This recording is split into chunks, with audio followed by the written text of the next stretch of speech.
Mesdames et messieurs, bonsoir et bienvenue à tous dans cette édition d'information. Voici les titres. Installation de 2 magistrats ce mercredi au tribunal administratif de Libreville. Des nouvelles affectations qui viennent renforcer l'effectif de cette institution pour un meilleur rendement en matière du respect du Code du travail en République gabonaise.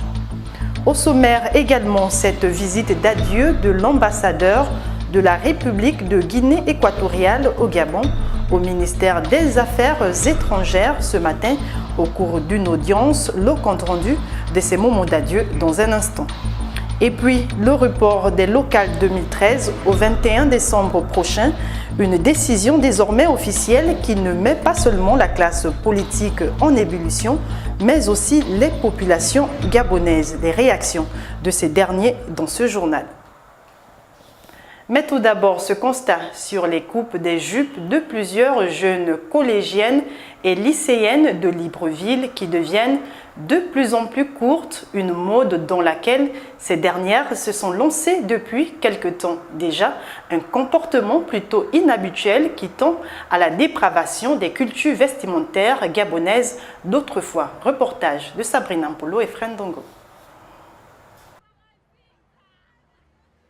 La jupe des lycéennes n'est plus la même que celle de nos mères. Habituellement réputée par sa longueur, dépassant les genoux, portée de manière à ne rien laisser paraître, est aujourd'hui revisitée par ces jeunes lycéennes. Moi je trouve que en fait c'est le style quoi, c'est la mode en fait.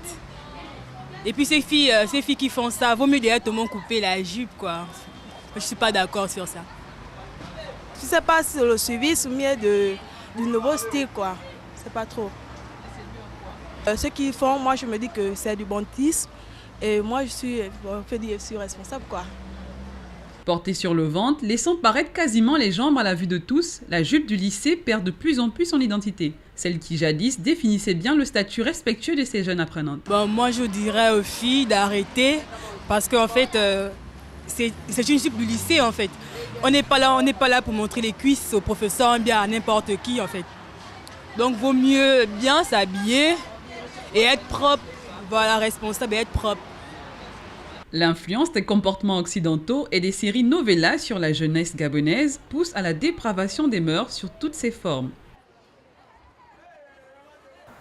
Dans l'actualité également, cette cérémonie d'installation de 2 magistrats au tribunal administratif de Libreville ce matin, ce sont là des hommes de loi pleins d'expérience et de connaissances qui viennent renforcer l'appareil judiciaire administratif et surtout veiller au bon respect du Code du travail au Gabon. Le point avec Sabrina Mpolo et Fren Dongo.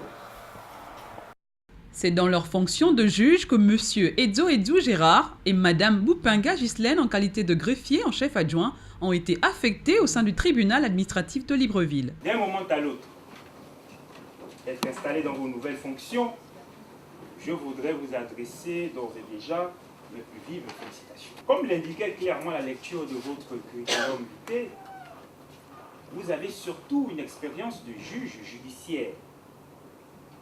C'est donc vos premiers pas au sein de l'ordre administratif. Je suis néanmoins intimement persuadé que c'est en vertu de vos qualités intrinsèques et non par un quelconque autre critère ou circonstance que vous avez été affecté ici. Vous devez donc vous montrer disponible et faire preuve de professionnalisme. Le choix porté sur ces 2 magistrats n'est sans doute pas anodin, grâce à une expérience bien fournie et une grande assiduité au travail. Un sentiment de reconnaissance d'abord aux autorités qui ont mis leur confiance en ma personne, et un sentiment de joie et du tout rendre grâce à Dieu qui est au-dessus de toutes choses. Le tribunal administratif juge des litiges entre les collectivités locales, c'est-à-dire la mairie, les départements. Ces 2 magistrats appelés en renfort sont donc attendus sur le terrain, notamment dans des contentieux administratifs et collectifs qui sont à l'actif du tribunal administratif. En culture, on parle de cette projection hier au Centre culturel français du documentaire sur la découverte de 250 fossiles au Gabon, lequel documentaire révèle l'existence d'organismes pluricellulaires au Gabon il y a 2,1 milliards d'années. Toute une histoire qui nous apprend que la vie au Gabon a débuté depuis très longtemps. Le récit de cette aventure de la vie organique avec Marlise Nguema et Frendongo. C'est donc à Franceville, l'une des provinces du Gabon, qu'une équipe internationale de chercheurs impliquant plusieurs laboratoires français a reconstitué les variations de la teneur en oxygène de l'atmosphère de la Terre au cours d'une période cruciale, 2 milliards d'années. Ce matériel biologique est une propriété du Gabon. Tout ce que nous avons vu là appartient à l'État gabonais. Et le jour où on aura des capacités, par exemple, d'ouvrir un musée virtuel ou même un musée tout court véritablement dédié à la science, alors on pourra récupérer ce patrimoine qui est un patrimoine gabonais. Plus de 250 fossiles, dont 100 spécimens déjà étudiés, mais l'aventure n'est qu'à son début. Il faut sortir des sentiers battus et sortir des dogmes. Désolé de dire ça, mais le dogme, malheureusement, peut formater pas mal d'idéaux. Et donc, la recherche, c'est aussi sortir de temps en temps des sentiers battus. Et c'est ce qu'on a fait, tout simplement, avec du travail, du sérieux, et donc dans un cadre de recherche internationale, appuyé sur la formation des jeunes doctorants gabonais, etc., avec le CNRS avec qui on collabore, les parcs nationaux, le gouvernement gabonais, enfin toutes les institutions gabonaises, on arrive à s'en sortir et à produire des résultats comme ça. Donc le travail va continuer et j'espère vraiment qu'on arrive encore à faire parler du Gabon très positivement avec des découvertes et avec des publications scientifiques de très haut niveau. Au regard de cette découverte, on peut dire que le Gabon rentre dans l'histoire de l'humanité, mais surtout qu'elle peut être le berceau de la vie sur Terre en ayant des bactéries vieilles de plus de 2 milliards d'années.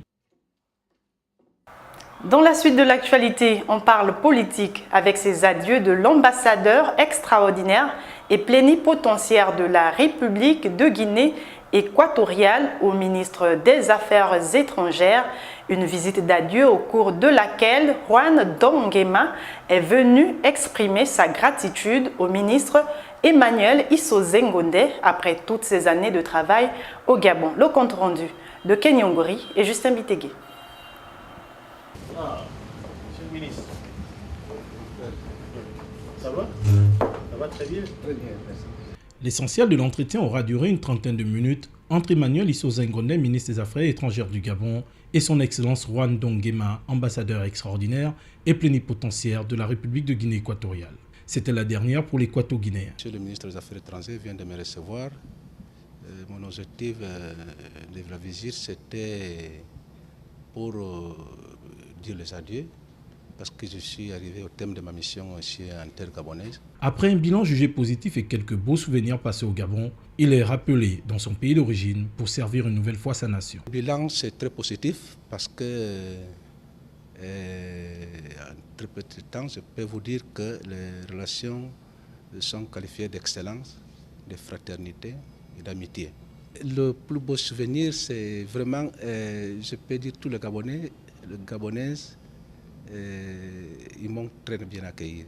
Le travail que j'ai fait ici, ça m'a dû promotionner à être vice-ministre de la Sûreté nationale de la Guinée équatoriale. Au terme de ces années passées au Gabon, la page se tourne, mais la coopération Gabon-Guinée équatoriale, elle demeure à jamais.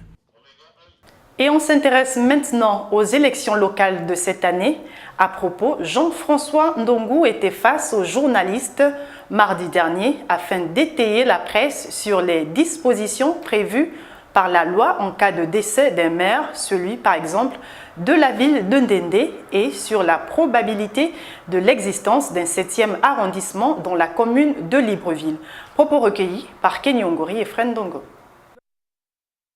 Suite aux nombreuses interrogations sur l'actualité au Gabon, Jean-François Ndongo, ministre de l'Intérieur, lors d'un point de presse, s'est prêté aux questions des journalistes sur la situation de la ville d'Ndendé endeuillée par la disparition de son maire avant la fin du mandat. À la suite du décès d'un conseiller,